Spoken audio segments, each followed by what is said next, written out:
दोस्तों, आज की कहानी यूपी के बहराइच जिले से है, जिसकी गुत्थी काफ़ी उलझी हुई थी। और जिस प्रकार सिर्फ 24 घंटों के अंदर पुलिस ने इस केस का खुलासा किया, वह भी काफ़ी काबिले तारीफ थी। तारीख थी 17 अक्टूबर 2022 और सुबह के यही कोई 8 बज रहे थे।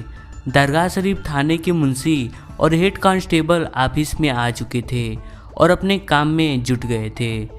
तभी एक महिला, जिसकी उम्र करीब 35-36 साल के आसपास थी, वह थाने में रोती बिलखती हुई दाखिल हुई।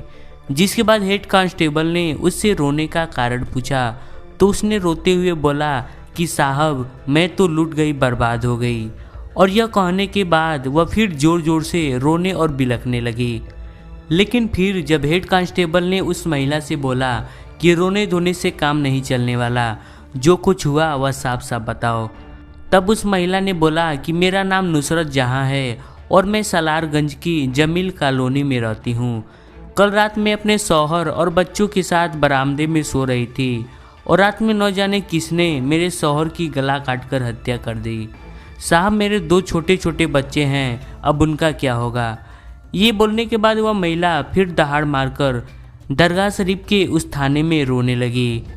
उस महिला का दर्द भी जायज़ था, क्योंकि जिसने अपना पति खोया हो उस पर कितने दुखों का पहाड़ गिरा होगा, आप खुद समझ सकते हैं।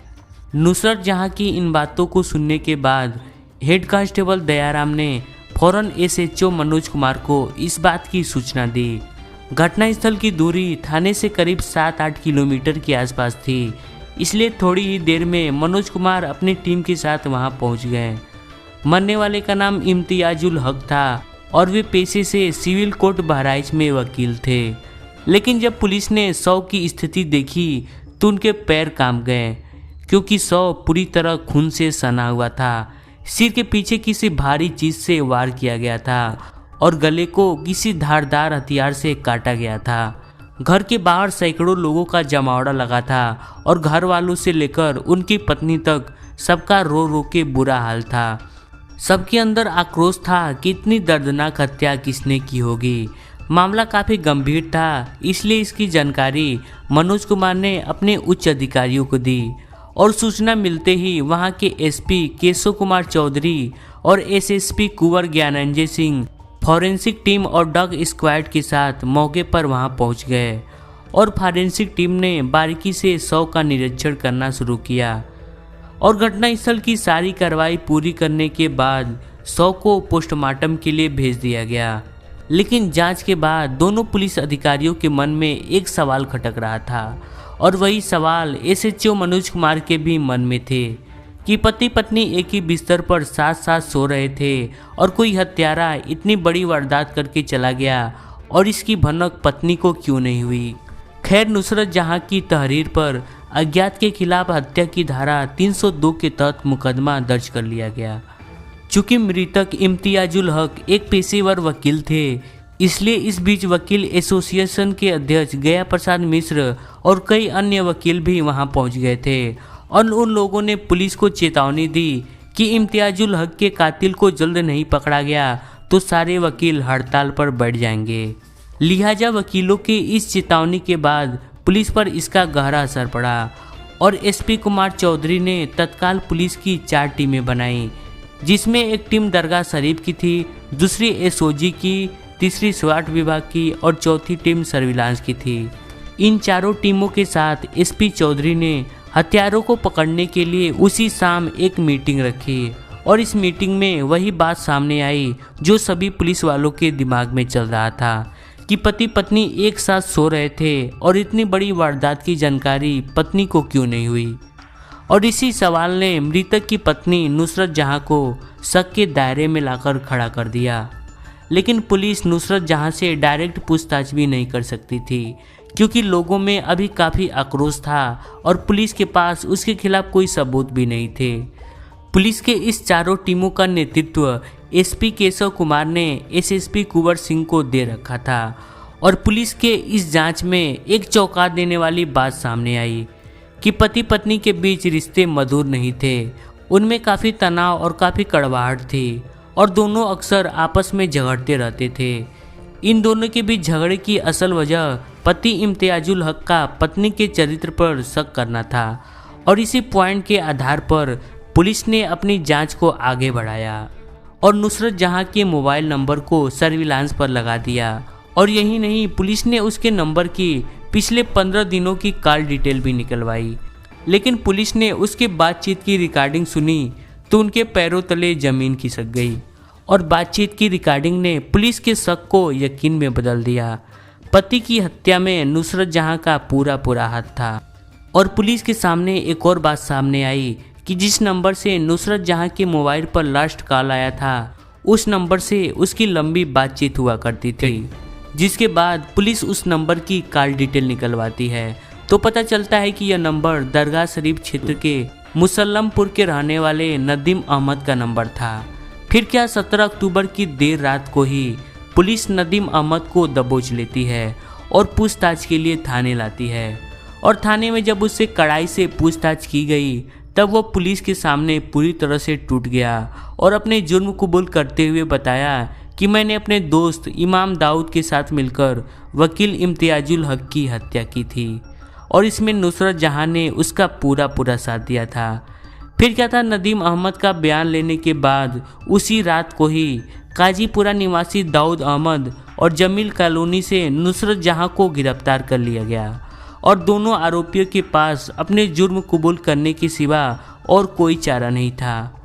और यूपी पुलिस ने सिर्फ 24 घंटे के भीतर वकील इम्तियाजुल हक हत्याकांड का खुलासा कर दिया। और इस हत्याकांड के पीछे की जो कहानी सामने आई वह कुछ ऐसी थी। 40 वर्षीय इम्तियाजुल हक मूल रूप से उत्तर प्रदेश बहराइच जिले के सलारगंज स्थित जमील कॉलोनी में अपनी पत्नी और अपने 2 बच्चों के साथ रहते थे। इनका एक भाई भी था जिसका नाम रिजवानुल हक था। दोनों भाइयों के बीच संपत्तियों का बंटवारा हो चुका था और बंटवारे के बाद माँ बाप अपने दूसरे बेटे के साथ रहते थे, जबकि इम्तियाजुल हक अपने परिवार के साथ अकेले रहता था।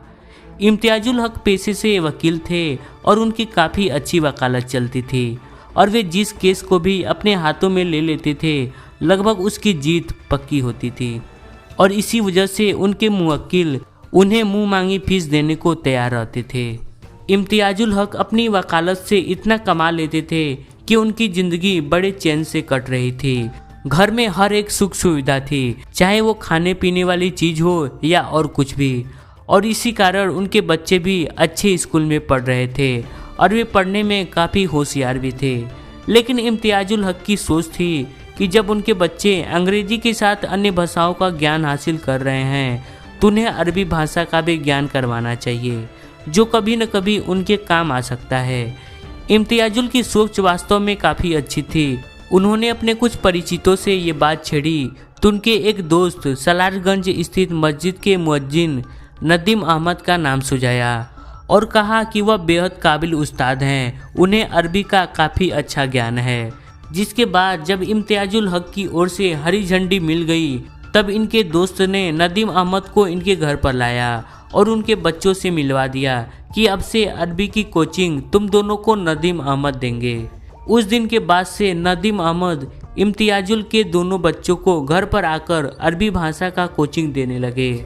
और ये बात इस हत्याकांड के लगभग 1 साल पहले की है, यानी 2021 की। चूँकि नदीम अहमद एक गोरा चिट्टा सुंदर और लंबे चौड़े बदन वाला 23 साल का नौजवान था और उसकी आवाज़ में भी काफ़ी गजब की मिठास थी। वो अपनी बातों से हर किसी को अपनी ओर आकर्षित कर लेता था और यही कारण था कि इम्तियाजुल हक के दोनों बच्चों को नदीम से अरबी सीखना आसान और काफ़ी अच्छा लगता था। चूँकि नदीम अहमद दोनों बच्चों का गुरु था और इस वजह से दोनों बच्चों की माँ नुसरत जहाँ नदीम के स्वागत के लिए चाय नाश्ता वगैरह देने खुद आती थी, क्योंकि दोनों बेटों के अलावा परिवार में और कोई नहीं था जो उसे चाय नाश्ता ले जाता। नुसरत भले ही 2 बच्चों की माँ थी और 12-14 साल के करीब दोनों बच्चों की उम्र भी हो चुकी थी, लेकिन शक्लो सूरत देखकर कोई यह नहीं कह सकता था कि वह इतने बड़े बड़े बच्चों की माँ होगी। गले में दुपट्टा डाले, उसी की मैचिंग पहने जब पहली बार हाथ में चाय की प्याली लेकर नुसरत जहाँ नदीम के सामने गई तो नदीम की नज़रें नुसरत जहाँ के गोल और सुंदर मुखड़े पर ही रुक गई।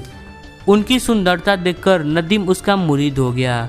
ऐसा नहीं था कि नुसरत ने नदीम की हरकतों को न देखा हो, उसने भी अपनी झुकी झुकी नज़रों से सब देख लिया था। फिर वह उसके सामने पड़ी मेज पर चाय की प्याली और नमकीन से भरी प्लेट रखकर अपने कमरे में चली गई।